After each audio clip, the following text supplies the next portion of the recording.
నమస్తే, welcome to filmy bit. నేను మీ Anusha. Senior నటి బి సరోజాదేవి సోమవారం తుదిశ్వాస విడిచిన విషయం మనకు తెలుసు. 1955 నుంచి సౌత్ సినీ భాషల్లో తన నటనతో ప్రేక్షకులను అలరిస్తూ వచ్చారు సరోజాదేవి. తెలుగులో అయితే సీనియర్ ఎన్టీఆర్, ఏఎన్ఆర్లతో ఎన్నో సినిమాల్లో నటించారామె. నటిగా తన పర్సనాలిటీ చూపిస్తూ దాదాపు 200కు పైగా సినిమాల్లో నటించారు సరోజాదేవి.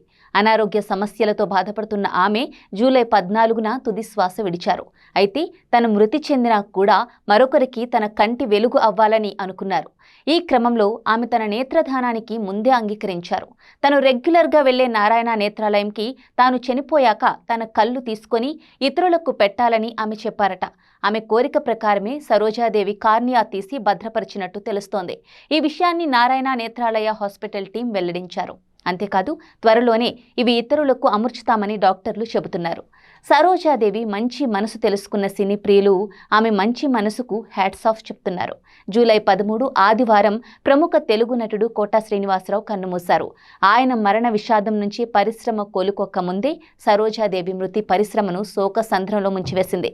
సరోజాదేవి మృతికి తెలుగు సినీ ప్రముఖులంతా కూడా తమ నివాళులు అర్పించారు.